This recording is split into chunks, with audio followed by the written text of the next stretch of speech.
Estou aqui para vos falar de desenhar histórias, que é uma coisa que eu gosto bastante de fazer. E a primeira questão que se coloca quando este convite me foi feito era que eu tinha duas hipóteses, basicamente, ou não vinha ou vinha. Esta é uma questão muito dinâmica, até no meu próprio processo de contar histórias, porque no fundo é como se estivesse muitas vezes entalado entre esta opção de fugir de um mundo exterior em que tudo é instável, como nos dizia justamente o nosso orador anterior, à procura do conforto, da previsibilidade de um espaço fechado e íntimo, ou querer desesperadamente sair de dentro desse espaço fechado e íntimo porque tudo é demasiado previsível e, portanto, venha à aventura. Eu preferi a segunda opção e aqui estou. E tendo de vos falar acerca das histórias, tinha a opção se ia falar acerca de outra pessoa ou de outras pessoas que desenham histórias ou se ia falar das histórias que eu desenho. O problema de se falar ou de me debruçar sobre outra pessoa é que quando nós olhamos para o outro é um bocadinho como olharmos pelo óculo de uma porta, sendo que a única coisa que vemos é uma imagem mais ou menos distorcida da outra pessoa, à qual tentamos emprestar ou imaginar um conteúdo humano, mas na realidade nunca conseguimos ver muito bem de quem se trata. Em compensação, quando falamos de nós próprios, nós temos sempre uma narrativa, uma evolução, temos assuntos que nós conhecemos muito bem da nossa própria negociação com o espelho, portanto podemos falar de uma autoridade, com autoridade daquilo que é nosso. Bom, ponto assente que eu viria falar do meu percurso, aqui colocavam-se-me duas questões. Eu vou falar da minha vida pessoal ou vou falar da minha vida profissional. O problema de falar da vida pessoal é que, para além de nos trazer potencialmente para territórios que são embaraçosos, a verdade também é que eu teria de contar com a vossa cumplicidade numa série de aspectos que têm a ver com a teia das emoções, das minhas felicidades e dos meus sofrimentos com aquelas pessoas que eu amei ao longo da minha vida, o que, convenhamos, era capaz de ser pouco desafiante para vocês. Em compensação, se me for focar naquilo que é profissional, ou seja, no sentido das histórias que eu desenho, aí se calhar vocês já poderão encontrar nessas histórias e nesses personagens qualquer coisa que é mais universal e que tem a ver com esse embate com o mundo. E notem que eu aqui tanto me posso ver na posição do forcado como do boi. Vamos então falar deste processo de desenhar histórias. Eu tinha duas opções acerca da maneira de como vos ia falar deste processo. Ou seguia o método botânico ou o método culinário. Eu passo a explicar. O botânico segue uma abordagem científica em que basicamente estuda a morfologia, a reprodutibilidade, as condições de proliferação e por aí adiante. Mas é um processo em que nós estamos sempre de fora a tentar, com um certo distanciamento científico, entender como é que as coisas funcionam. Em compensação, o método culinário é aquele método em que nós realmente colocamos a mão na massa, ou seja, em que nós pegamos verdadeiramente em ingredientes e misturamos ou fazemos qualquer coisa com eles com vista a obtermos uma coisa que não existia anteriormente. Claro que às vezes é um bocadinho doloroso e prazenteiro também esse processo, mas a verdade é que é aí que de facto eu me sinto mais vivo. Já que estamos a falar de culinária, há aqui uma coisa essencial para a nossa história, para a maneira como vamos preparar esta nossa história, que é, nós vamos seguir uma receita ou vamos criar uma receita? São dois caminhos muito diferentes. O que é seguir uma receita? Seguir uma receita é enfiar-nos num caixote. Bom, mas alguns de vocês agora podem dizer, mas há milhares de milhões de receitas, há se calhar uma receita para cada cidadão do planeta. Pois é verdade, mas já está feito, já alguém a fez e eu pessoalmente não gosto particularmente de ter de habitar sempre um caixote que já foi feito por alguém, mesmo que com resultados comprovados. gosto mais da ideia de poder criar uma receita, mesmo que criar uma receita signifique ter de entender bem o que é que funciona bem nas outras receitas para ir encontrar uma ideia. Mas a ideia de criar uma receita é para mim essencialmente o sermos capazes de olhar de uma outra maneira, de não seguirmos simplesmente qualquer coisa que está comprovada e que aparece em primeiro lugar na pesquisa do Google, mas sim de sermos capazes às vezes de olhar até do ponto de vista inverso do que a maior parte das pessoas olhariam. E neste caso, uma vez que estamos a falar de culinária, uma maneira de olharmos os ingredientes. Sim, porque nós sem ingredientes não vamos poder cozinhar uma história. O que é o principal ingrediente para desenhar uma história? Personagens. E aí temos duas opções. Nós ou vamos trabalhar como personagem real, que existe, ou como personagem inventada. O problema de trabalharmos com personagens reais, e eu falo-vos, por exemplo, da experiência que tive durante uns anos na vida, já agora no princípio do século XXI, a desenhar pelo mundo inteiro pessoas sentadas no metro, é que quando nós olhamos para as pessoas que já existem, nós podemos lhe ver o estilo de roupa, os sapatos, a mala que escolheram, podemos até ver que livro é que estão a ler, podemos ver que tipo de olhar que tem, se tem um ar triste, se tem zangado, podemos ver o estilo do cabelo, podemos ler se calhar um bocadinho da postura corporal e perceber se essa pessoa é muito expansiva ou se é acanhada. Se tivermos a hipótese de falar com essa pessoa, até podemos apanhar alguns tiques, vislumbrar qualquer coisa que tenham em comum com outras, mas a verdade é que esta pessoa real permanece sempre um enigma muito grande para nós. Nós nunca conseguimos verdadeiramente ver para lá destas coisas mais ou menos superficiais. Em compensação, as personagens inventadas saem de dentro da nossa barriga e, portanto, partilham do nosso ADN. As personagens inventadas são personagens que nós criamos muitas vezes porque as vemos entaladas entre qualquer coisa que já existe. Elas aparecem-nos, mas ao mesmo tempo somos pais delas e elas têm qualquer coisa em comum connosco. Era o caso deste senhor, só com um olho pequenino, que se chama Abílio e que um dia eu também vi entalado entre coisas que existiam. Vamos então trabalhar com um personagem inventado. Se vamos trabalhar com um personagem inventado, eu diria que temos duas grandes opções em relação à natureza desse personagem, desse ingrediente. Ou é um personagem resolvido ou é um personagem com dilemas. Um exemplo que vos poderia dar de um personagem resolvido foi este rapaz que eu criei há uns anos, chamado Filipe, e que é um rapaz jovem, bem parecido, tem um gato, o que o faria muito popular no Facebook hoje em dia, passeia pelos telhados sem risco de cair nem precisar de autorização camarária, vive numa Lisboa onde não há lixo, onde é uma Lisboa utópica, onde só existe aquilo que eu gostaria que existisse, é um rapaz que não se tem de preocupar com pagar contas ao fim do mês, não tem grandes sobressaltos, é alguém que eu diria que está resolvido. Mas, se calhar é um bocado uma chatice.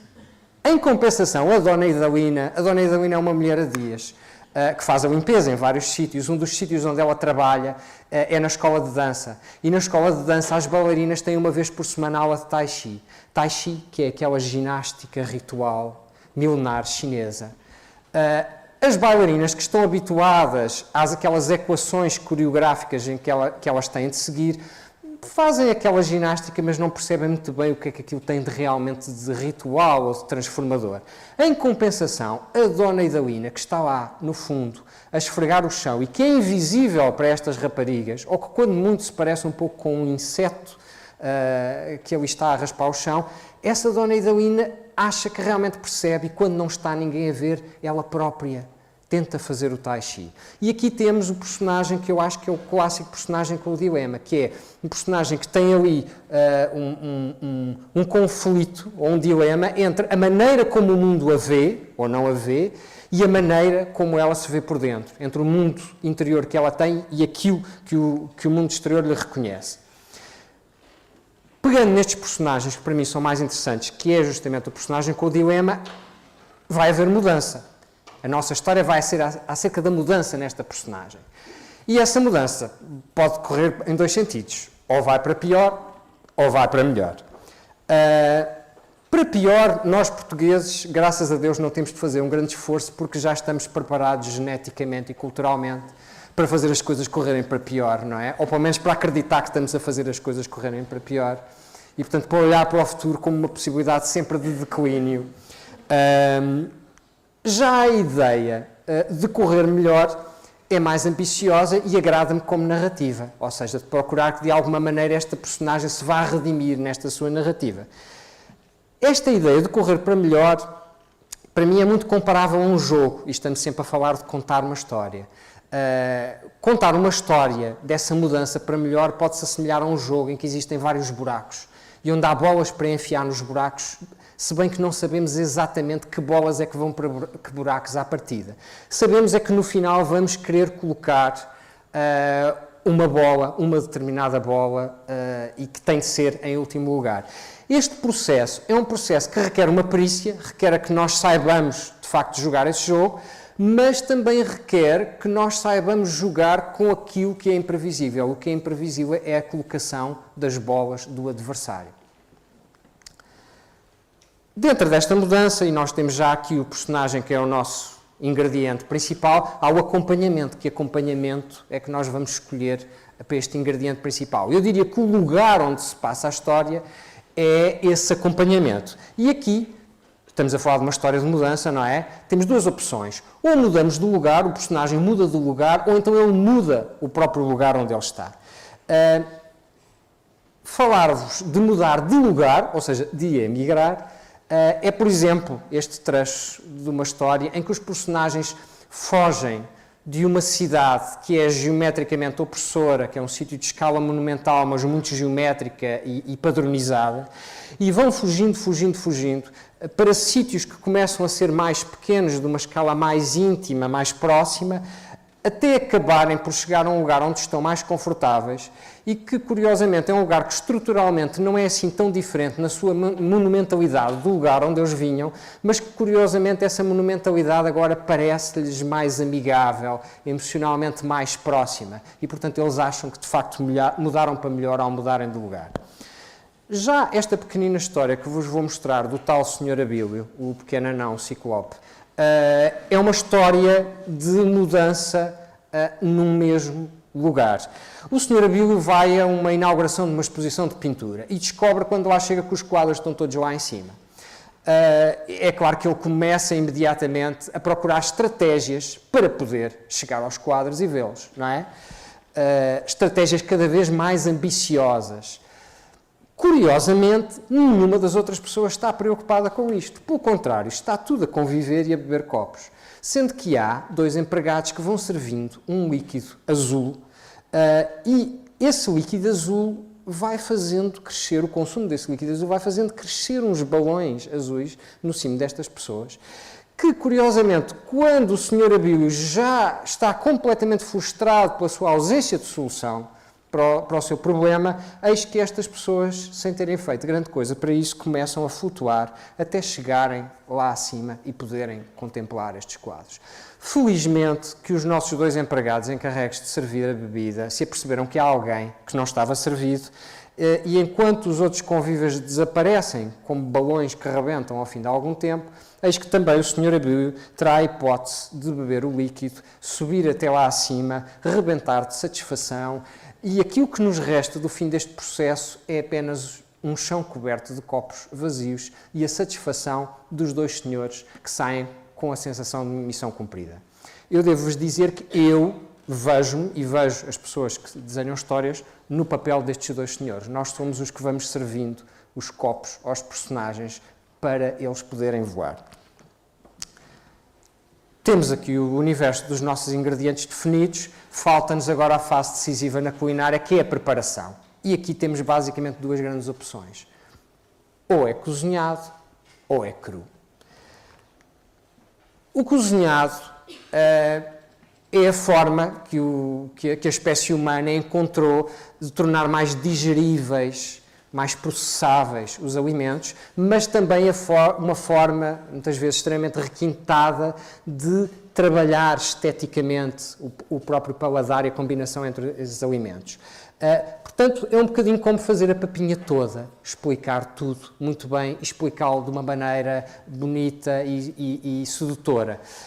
Muitas vezes até em certas áreas culinárias, por exemplo, pensamos na tradução da cozinha francesa, o molho, que é essa maneira de preparar, o molho torna-se até mais importante que os ingredientes, ou seja, a ideia da história e aquilo que acontece até pode não ser assim tão interessante, mas se de facto o molho for bom, consegue-se atrair a atenção do leitor ou do espectador. Em compensação, o método cru, à semelhança do sushi, é um método em que temos de ter ingredientes de primeira água, ou seja, a nossa ideia, os nossos personagens têm de ser de primeiríssima ordem e nós vamos simplesmente servir isso com peso, conta e medida, simplesmente assim. E a força dessa história virá não tanto desse estilo, mas mais da qualidade da ideia e dos personagens. Temos o nosso cozinhado preparado, a nossa história feita e queremos fazê-la chegar aos destinatários. E basicamente aí eu acho que há dois processos. Temos o processo íntimo ou o processo coletivo. O processo íntimo é aquele em que nós servimos qualquer coisa que sai das nossas mãos diretamente para as mãos de alguém. E esse alguém que recebe toma nas suas mãos. São as mãos que seguram um livro, são as mãos que consultam um smartphone, são as mãos que leem num iPad, são as mãos que veem num computador. Mas há de facto esse processo de uma intimidade, mas também é um processo em que eu produzo qualquer coisa para outra pessoa ver ou ler. Em compensação, o processo coletivo é, por exemplo, o processo que eu sigo quando faço as minhas performances de desenho digital ao vivo, sozinho ou com músicos ou com atores, em que eu estou a desenhar em tempo real naquele momento. É um processo em que eu já não estou a preparar qualquer coisa para depois a passar às outras pessoas, eu estou a fazer a minha história com aquelas pessoas, sujeito ao barulho que aquelas pessoas fizerem, à atenção que aquelas pessoas fizerem, àquilo que alguém me vier dizer ao ouvido enquanto eu estou a fazer. Portanto, passa a ser um processo não em que eu faço qualquer coisa para as pessoas, mas com as pessoas. O que isso tem é que quando se faz qualquer coisa com as pessoas, restam basicamente duas opções às pessoas, que é ou assobiar ou aplaudir. Essa escolha é vossa. Obrigado.